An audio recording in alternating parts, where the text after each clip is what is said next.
girl from Tennessee, take her downtown. Gonna have a big time tonight.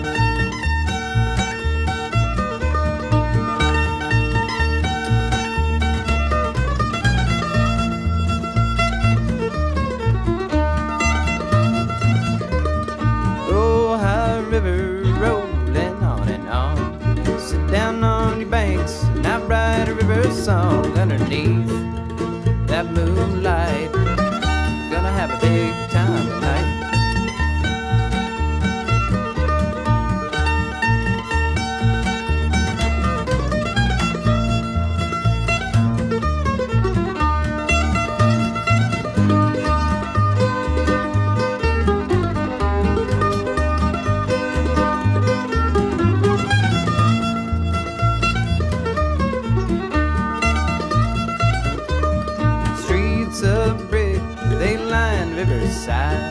Western Kentucky is my home, here I'll die. But I ain't dead yet, I'm still alive. Gonna have a big time tonight.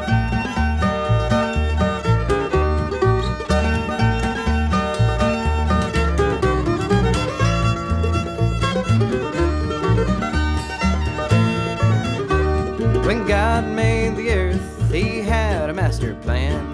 First he made Kentucky, and he called it his own land. River towns, barbecuing, horse racing, mountain air, corn, whiskey, bluegrass music, and that girl from Tennessee.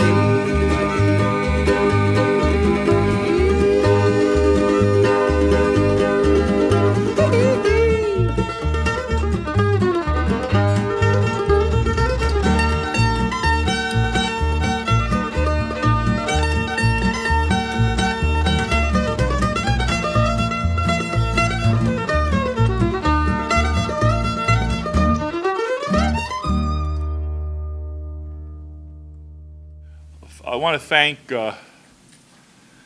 Erik Nordberg for agreeing to share this project with us.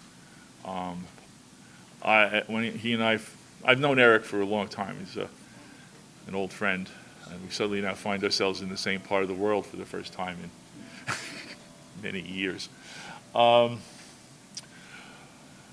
As those of you know who study history, there really is no history without records. We can have stories, we can have legends, and we usually end up with myths.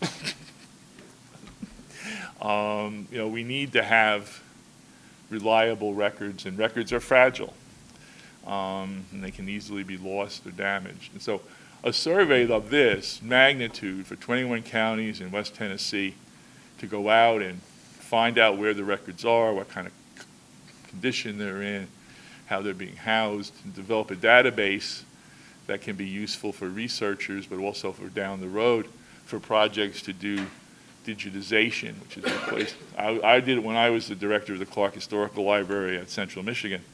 We did a lot of microfilming of old newspapers and old records. Thousands and thousands of images every year. We had two 35mm cameras working, each one 8 hours a day with student workers. And now all of that is old technology. Everything now, luckily microfilm can be digitized easily. But now we have a new age of digital records, and I think all of these things will someday be candidates for that.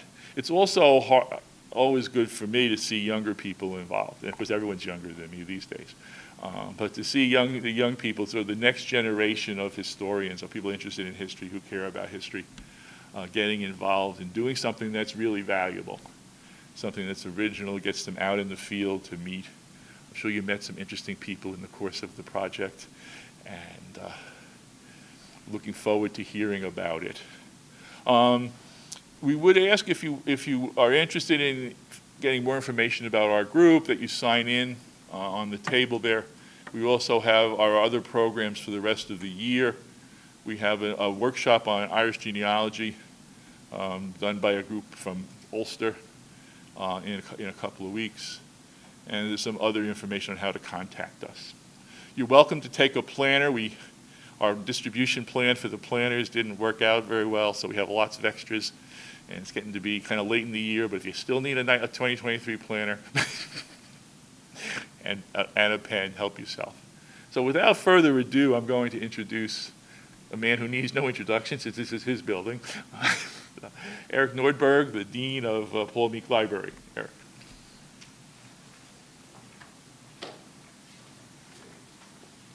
So thanks so much, Bill. As Bill said, we've known each other a long time. We first met in the early 90s in Michigan, and when I came here to Tennessee, he's been a good supporter and a friend, and the work that the Jackson Purchase Historical Society is doing is just wonderful. Not only these kind of events, which are informative and useful in learning, and now through the live stream of these events and the recording so that they're documents that others can access, but the continuing publication of a journal, which becomes harder and harder now in our environment for people to successfully do. I want to welcome people here today. This is not my building. This is UT Martin's building, and certainly for our students, it's more their building than it'll ever be mine. But we're fortunate to have a really good campus here, a very nice library building, and a very good special collections department. So we're happy to have you here today. I would invite those that are here in the audience to spend some time afterwards. We've got a couple of exhibit spaces here in special collections that reflect on some of the elected officials from the region, former Governor Ned Ray McWhorter, former Congressman Ed Jones. And we also have a traveling exhibit that's here in our museum space on civil rights history throughout the region in the 1960s. So please be sure to have a look at that. And if you're joining us online, that exhibit's going to be here for a few more weeks. So please come by and say hello.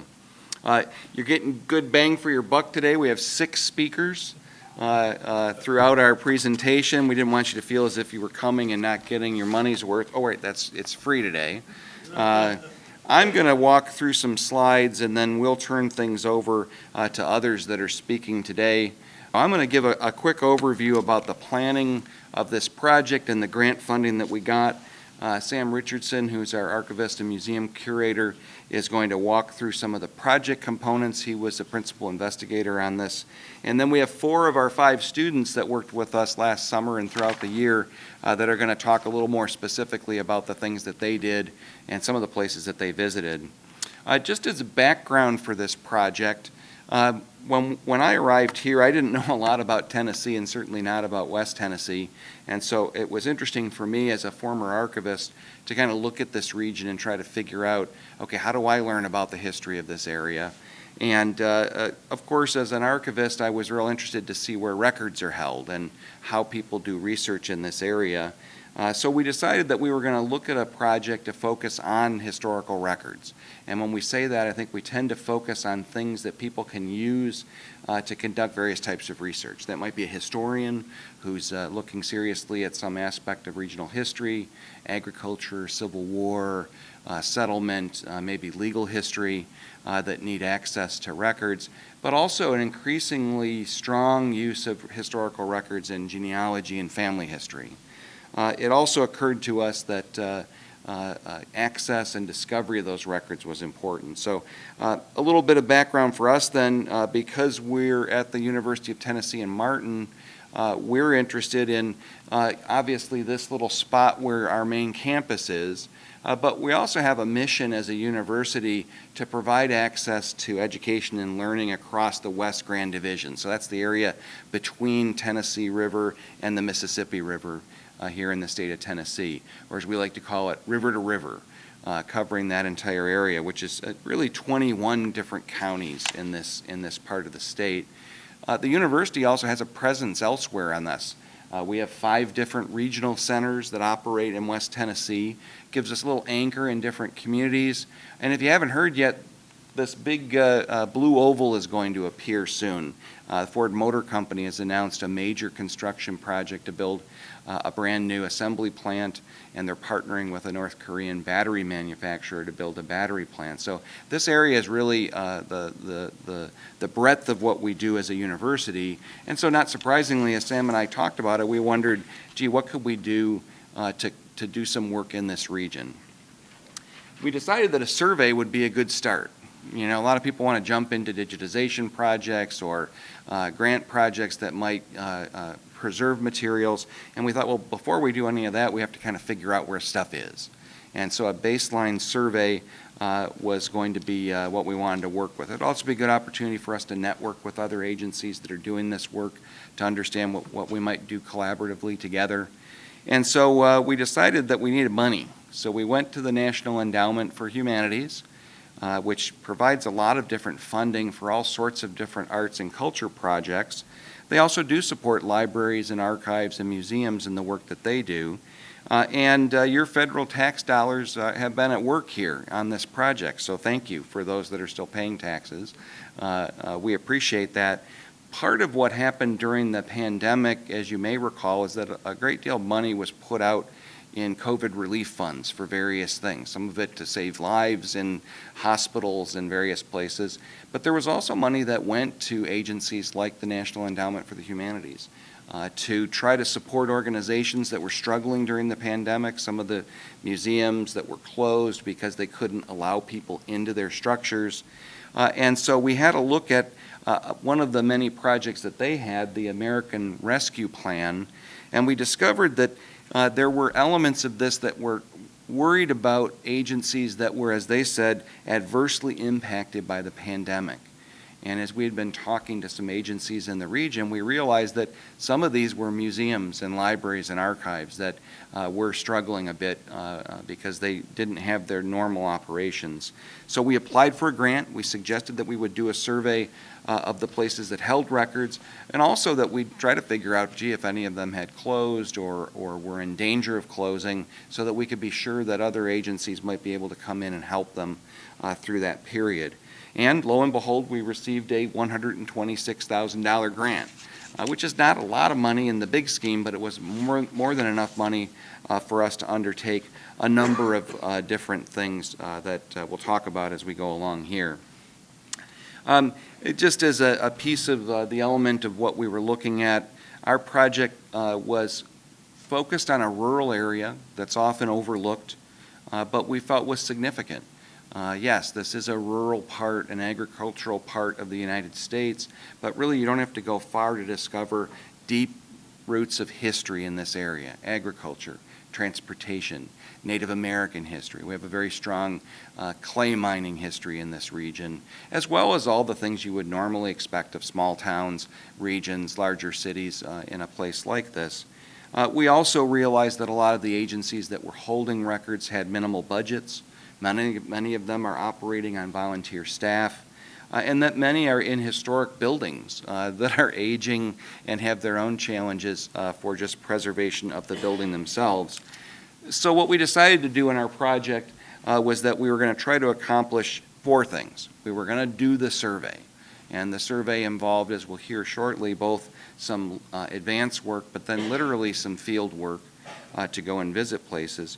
We were going to do some basic assessment of whether records were at risk in those locations, so we could identify some places that might need some help. But overall, we were looking for this survey and the directory that we published from it to lay the foundation for potential collaborative work in the future.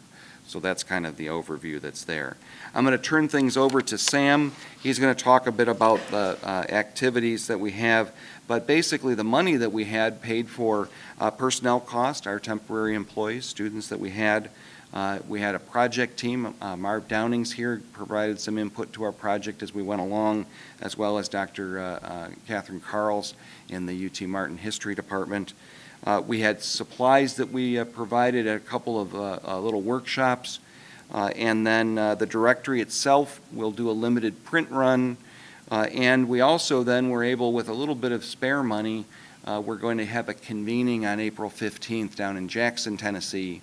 And at that gathering, we're going to give away 50 disaster response kits. This will be bins that have disaster supplies, one for each of the first 50 agencies that come.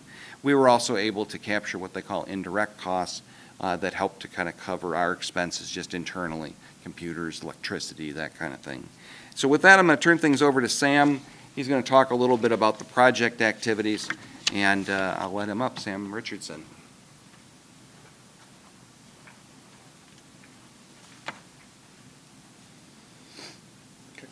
So our project activities, of course, was first we had to figure out, we had the design of a database, how we were going to design it. And then, of course, we had to do what was our initial data gathering. And we did that in many different ways, from doing emails as well as the internet. We called people, those kind of things. And then we were going to go to summer field. We were going to have summer field trips so that to find out whether the data that we were receiving was correct. And so we wanted to go to these places and just basically ask questions to them. Plus, the summer field trips were also to find out if there were more organizations that we didn't find over the internet, and go there and ask them questions and follow the same questionnaire that we were using. And then we had 3 disaster response workshops throughout West Tennessee. Invited organizations, archives, museum people to these workshops, and I did a disaster response workshops. And then design the directory, and then have this spring conference that we're going to be having on April 15th. Okay, so how are we going to design this database? What information did we want to gather, did we want to be included in the database? Well, of course, the name of the institution, the location, its location, where is it at? Because what we were looking for, we have a pretty good genealogical room here at UTM, and we do have a number of genealogists that come to UTM to use our West Tennessee Heritage Study Center. And so, but we don't have everything that's across West Tennessee. We try to get just about as much as we can, but we don't have everything.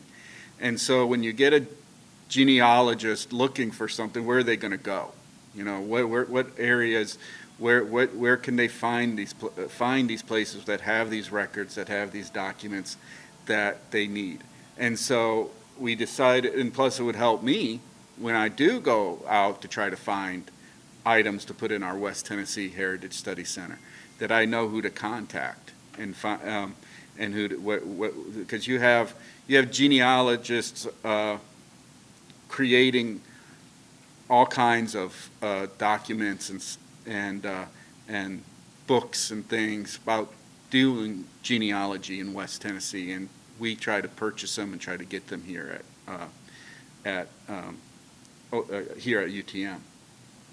And so we wanted also the contact information, so they know who to contact, the hours that these institutions are open, the types of collections, whether they're municipal records, family history, genealogical, oral histories, historical artifacts, the number of collections, and what they considered were their top 5. What they felt were the most important collections that they had, as well as whether they are a historical site or building. So one of the first things we did was hire a graduate assistant to help us out with this. And our graduate assistant, Elisa Duke, well, actually, she's not working on her MBA. She just graduated with her MBA. And she started working with us on February 2022, over a year ago.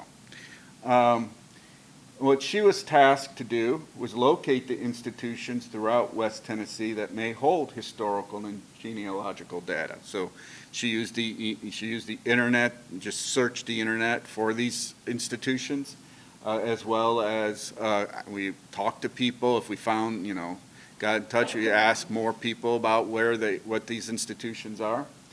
Then she was to make an initial contact of the institution to gather their data, and then create a database and directory of these institutions with their relevant data. So that's what her job was. We're going to let her have the next slide there. Okay, you want to do the next slide? Thank you.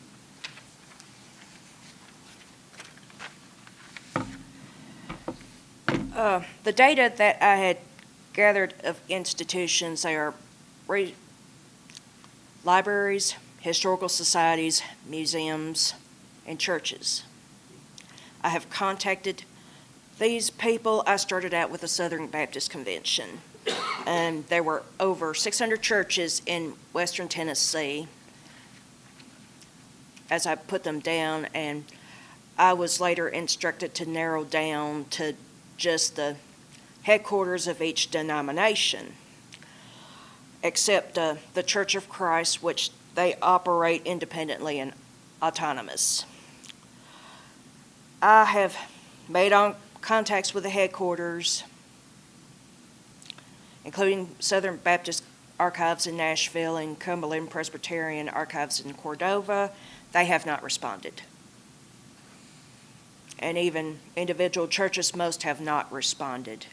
I've even reached out to the Episcopalian Diocese of West Tennessee in Memphis. The secretary had responded and stated that they have not had an archivist since the beginning of the pandemic, so it has been closed since. And other than that, what Sam had mentioned earlier, when I have located these, I have placed a pin on the map so we would know where our team would go to find this information. And I also sent these institutions a questionnaire to fill out so we would have an idea of what collections they have. And now I would turn this back over to Sam.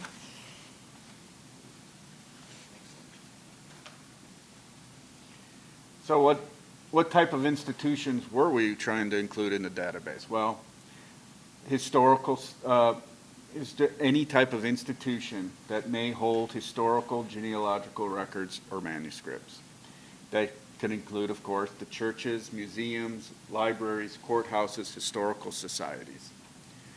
And once an institution was discovered, Alicia would research to find an email and or contact number and, like she said, place a pin on our map. And that's this map right here. It's back there in our office. And then she would send the questionnaire via email to gather the data. And if there was no response to the email, she would contact the institution by phone if possible, if she could find a phone number. Okay, so then came our summer field trips. So we hired 4 interns for our summer field trips. And within the grant, we planned to visit each of the institutions that we were going to include into the database. And the goals for these summer field visits were to confirm data on the return questionnaire. So if we did get a questionnaire, we wanted to go back and confirm whether it was correct or not. To gather data if questionnaires were not returned. So we would try to find where these places were, and if they never did return the questionnaire, then the visits, they would go there and ask them these questions. And then locate institutions that were not on our list. For instance, sometimes if you go to a town, you go to the local public library, you ask, because we didn't find a historical society in the town. They would ask the librarians, is there a historical society? And they said, oh yeah, this is who you need to contact for that. And so we were able to even find more institutions for the directory. So we sent them out. We had 4 interns, and we sent them out in 2 teams. They confirmed data and took pictures of the institutions. They visited over 110 different locations all throughout West Tennessee. And they're going to explain all of this, and actually I think you're going to enjoy what they have to say probably more than what we are saying, actually, because they really actually got to get out there and get to meet people and talk to people, which is the most fun. And they got to go to places that were really just amazing and fantastic. And I think what you'll find when they give you, and I might be saying something they're going to say, but what I think they found was how dedicated some of these people are to these institutions.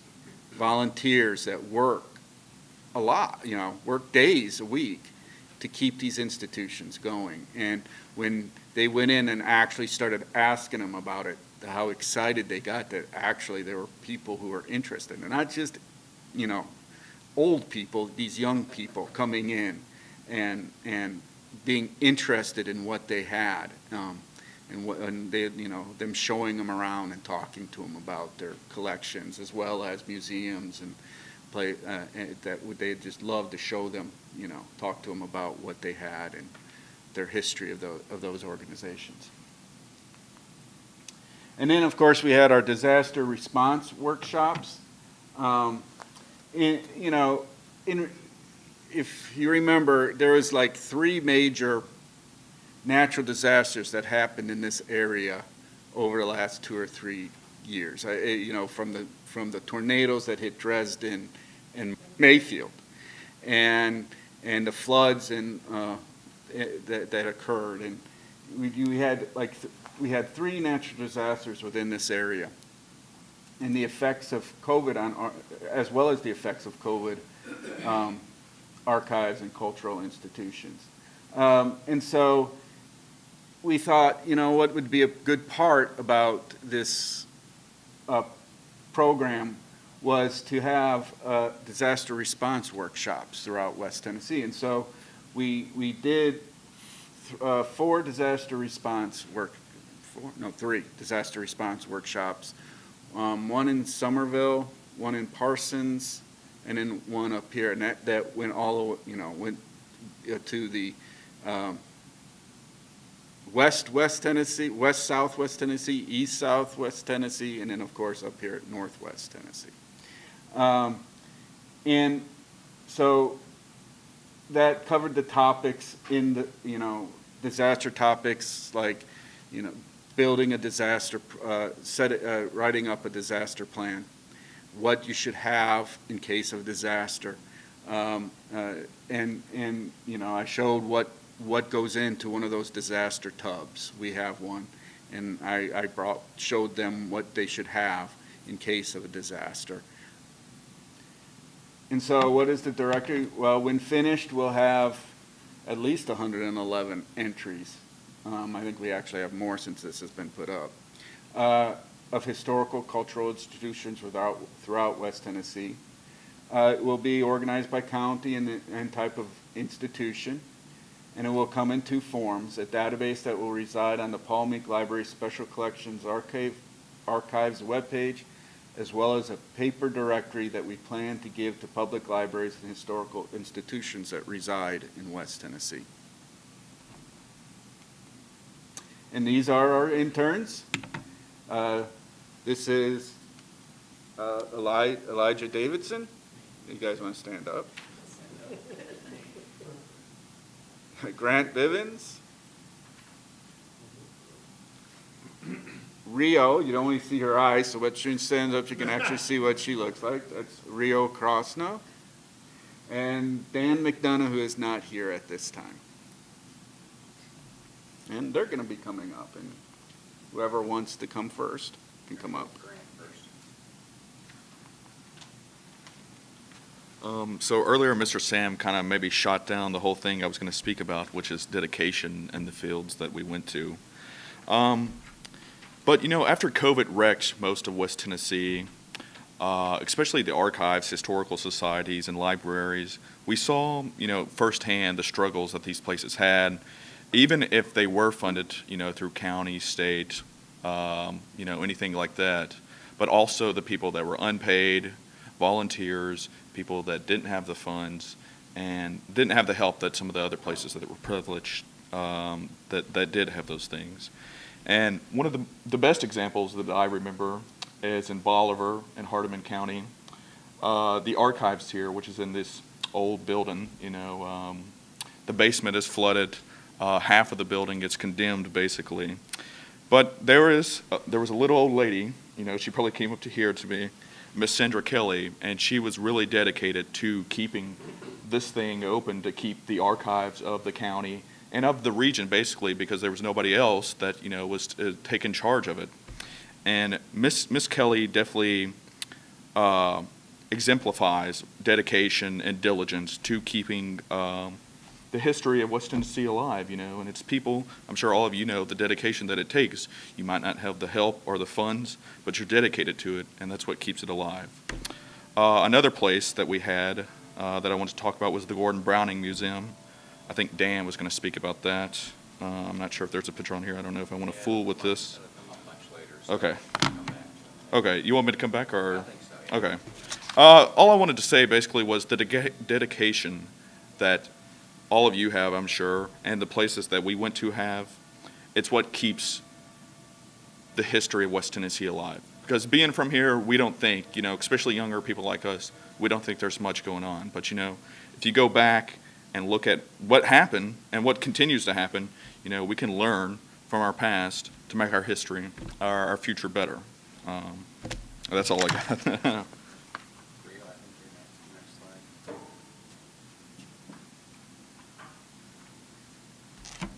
Do I just press this?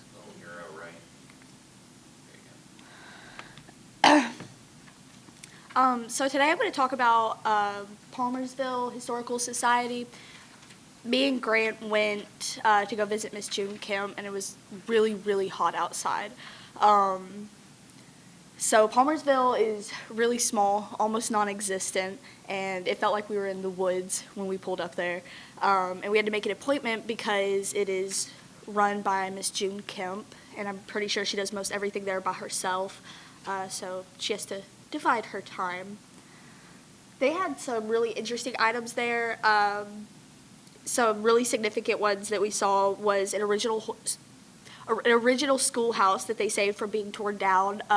It was on the campus of their high school, and so she went in and she was like, "No, give me that building." And in the schoolhouse, there were also school books from the late 19th, early 20th century, and a lunch bell that they would be like, ring for children to come get their lunch.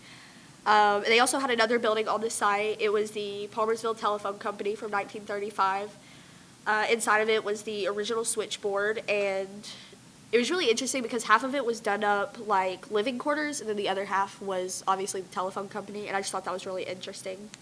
And then in a back room, she was hiding these Masonic portraits and records that she had rescued from the Primitive Baptist Church that was also going to be demolished. She wouldn't let me look at them, which was sad. But I really liked Miss June Kemp. She was very passionate about preserving all of the artifacts. It was really interesting to talk to her because she was just so knowledgeable about all of it, and I really appreciated it. Another place I want to talk to y'all about is the McNairy County Archives. It's located inside of an old courthouse. The archives, like itself, is just shoved into this room that's like probably the size of this back here. And it is just piled like floor to ceiling with shelves and records and books and all of it. And there's like open pipes. It's just like, I'm like, this is scary. But the courthouse itself was also really cool. Am I talking about the right thing? Yeah. Okay. Oh, yeah, okay. So they also had the office of Buford Pusser, and he's a pretty famous guy. You'll probably know who he is, walking tall. And they also had an old jail upstairs, and we went in this really rickety elevator up there, and there was all kinds of art on the walls inside the jail. I thought that was really cool. And then the last place is Scotts Hill City Hall. It was ran by Mr. David Austin. All of us went together that day. I think it was one of the last places we went to. So we met with Mr. David Austin, and he is the town historian. So when you first walk in the main office, there's glass cabinets with a bunch of artifacts, and there's old phones, somebody found like a message in a bottle inside of a brick when they were redoing the street. But then, like, they have this vault in the back, and that's where all the really cool stuff is. So there's photo albums of people who lived in the town, newspaper articles from the 1890s, including this one, which is about Egyptian mice. Thought he looked pretty cute, so I included him. And there were also diaries from various locals. Like, I don't know, it was just really neat, little time capsule back there. And I really liked it. That's all. Yes. Hello. So I'd like to talk about PT boats in the museum in Germantown in close to Memphis, Shelby County. This woman by the name of Alice Guthrie, she runs it basically in addition to another staff member that they have. And so Rio and I went to this location, and she showed us around, showed us where she keeps the files about the PT boats, and showed us some PT boats insignia on the walls. And the whole time I was thinking, what are PT boats? So I asked her what PT boats were, and it was just so crazy because the way her eyes lit up and how invested she was in that story, because her father was in the military in World War II on a PT boat. So it's just, I don't know, it's how much this woman's identity was tied to what she was doing. It was just crazy to me. And another thing that I thought I couldn't help but think is that she didn't look to be in great health. She had an oxygen tank hooked up, and she had cannulas and a mask on. And so, you know, my thought when Rio and I left, I was like, what's going to happen to this place when somebody like her isn't here or isn't around anymore to take care of it? And so, you know, you just think, when you meet people like this, you think, we need younger people. We need younger people involved to keep this kind of thing intact with that same kind of passion that she has. That's what I got for there. And then I'd like to talk about the Fred Culp Museum in Trenton, Tennessee, Gibson County. I don't want to talk about the teapots yet. But the place that was attached to the Teapot Museum that I'll talk about in a second, that's where they house the Fred Culp Museum, but also the woman who runs the Fred Culp Museum also runs the archives there. And she talked about, well, she briefly mentioned an author, a local author in Trenton by the name of Jesse Hill Ford. Do any of y'all know who that is? Local? You do? Okay. He wrote a novel about, well, it's really a candid portrait of racism in the South, and it was kind of revolutionary for his time. And he was pretty well renowned for it at the time, but it came out later that he actually murdered a black man in that town and was acquitted for the crime later. And so as an English major in college, I'm doing my capstone next semester, and I am going to focus on that work specifically that I found at that museum and that archive. And I'm probably going to go back there to find research for my paper there at that location. But yeah, I just thought the teapots were cool. It's the world's largest teapot collection that was attached to this museum that we went to. I've just never seen teapots like that. Isn't it cool? Pretty cool. Okay, that's what I got. Who's next? You can go to the next slide. We're going to skip that one. There you go. Let's leave that. Okay. Grant, you want to talk a little bit about it? One of the most exciting places that we went to this summer was the Gordon Browning Museum. And I can tell you, if you go there, you will spend a good 2 to 4 hours, depending on how much you know, I guess, speaking to Mr. Brent Cox, who runs this museum. Once again, mostly by himself, unpaid volunteer. And he puts his whole lifeblood into it because his father started the museum. And from here we can see, the guns, being kind of a historical nerd, I guess, or whatever, I thought it was interesting to see original guns from World War II. We have captured flags from the Germans. He also had a lot of Japanese captured flags. And in between talking about all this, Brent Cox would talk about Gordon Browning, which is a great governor that Tennessee had that we don't really talk about, in school or anything. He was really close with FDR and had a lot to do with World War II. And in between talking about Gordon Browning and guns, Mr. Cox would also talk about his rock and roll days. I guess that's a whole nother story or whatever. But again, I think in Mr. Brent Cox, there is a dedication and a lot of time and effort that he puts into running this museum. And even though, you know, the basement was like a medieval dungeon, and some of these rooms in the back weren't kept up too well, you know, he still goes in there probably, you know, 3 or 4 times a week on his own time to make sure, you know, if anybody comes into there, that they leave knowing something about Tennessee or Gordon Browning or World War II. And Mr. Cox and Miss Kelly, they really represent, you know, the best that we have in the west of Tennessee, I think. That's all I have on the... And the last one that I wanted to be sure we didn't forget to cover, Dan would have done it if he was here, is our very own Weakley County Archives. It's an arrangement that the state of Tennessee has that if a county comes up with a formal plan to care for its non-current public records, it can apply to have a separate archives facility. There are a process to go through to do that, and Weakley County worked through that process. And then also the county attaches a fee onto a lot of the document registration that happens at county offices. So Weakley County Archives now has a physical facility away from the courthouse.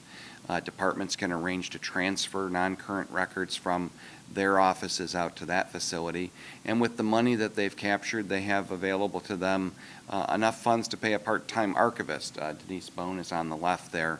And the state also provides a training opportunity. They do an annual archives training that individuals can attend. You have to go through 3 annual cycles. They have different content each year. And you can become a certified records person from the state. So I think it's good that the state is focusing that kind of energy on that. Yes, ma'am? Is it similar to what Stewart County has in Dover? I would guess that it probably is, yep. And I know that the archives, we can't cover everything today, but there's a beautiful archives and local history collection in Henry County, in Paris, which operates similarly. If you visit their reading room, that's really more the historical society part, and across the hallway they have the older county records. And so a lot of the activity in Tennessee does happen through these county archives, along with these other museums. But to wrap up a couple of things here with some observations. First of all, as you've heard from our summer interns, so much of the benefit, I think, of this entire project was the interactions that occurred between the different agencies, between UT Martin certainly and these agencies formally, but I think the fact that we had people on the ground coming to look at things and interact, and I think as we heard earlier, that many of the people who were making the contact were younger people interacting with some older volunteers and staff that were there. If we had challenges in this project that I'd warn others who want to do a similar project, it can be very hard to get response from the agencies. Alicia certainly encountered that. And so as far as gathering information on who held records, it can be kind of hard when people don't respond to surveys, don't respond to telephone calls, don't respond to email. And although we were able to locate many of those agencies through our field trips, I still feel that there's probably some agencies that we weren't able to discover. So a project like this is really never done. But I think, as we've heard also, one of the great strengths of this network of communities is that we've got very dedicated volunteers at many of these agencies, and we've got very dedicated employees at county archives and in county municipal offices as well as city offices. These are people who are very committed to their community history. Yes, it's wonderful that special collections departments like ours or at the State Library and Archives collect the so-called important records of important things. The reality is that most of the record of American history is held by small agencies at the county and local level. So we did see some of these that were suffering from limited support. We certainly didn't want to call them out today, but records collections with visible mold outbreaks in them that need to be addressed. Some facilities that obviously were exposed to cold and damp and basements that weren't secured. We heard tell of other spaces that we didn't get to see that were in attics. So the challenges are immense for all of these organizations, and I think we need to continue to be supportive of these groups. Part of the work we'll do on April 15th will be a grant writing workshop, and we'll have members from Humanities Tennessee there. They offer support grants to programming, but also give out information about the Preservation Assistance Grant Program that the NEH provides, as well as a program called MAP that the Institute for Museum and Library Services provides. So I think trying to get people prepared for grant writing is always useful. There's money out there. We got some money out of this, out for this project. The remaining steps for us are, of course, the directory. We can talk about that a little bit more before you leave if you're interested. And as I said, we preserved a little bit of money out of the grant spending during the year, so we were able to redirect that to actually give away some disaster response kits for agencies that are here in the West Grand Division. We'll do that at the April 19th spring conference. And I guess if nothing more, as we move forward, this will provide that baseline for some other work that we can do. We have an interest here at UT Martin in digitization of records. We have an initiative that's been underway for several years where we've been digitizing some materials that people can access remotely. I think it would be an idea to work with other agencies that don't have the capacity to do that to see if there are ways that we can digitize more things. I was in Pennsylvania when the pandemic hit, and I remember that many people who couldn't leave their homes suddenly decided doing online research was something they wanted to work on, and particularly family research. And I had a coworker who actually had a family tree limb that came through Alabama and discovered that some family member had written a 500-page history of everybody with that name, but there was only one copy. And it was held at this one library in this one small town. The library was closed with the pandemic, and they were not in a situation to photocopy it because it was so large and mail it to this person. So I think those kinds of stories, I think, can help us to see a future where digitization and access is important, but I think we also have to support these agencies. It's not just that we digitize stuff and then they close. We have to be attentive to that. So that concludes our remarks today. I want to thank all five of us that were here today for their work, and Dan, who couldn't be with us. But maybe you could give just a quick round of applause for this group.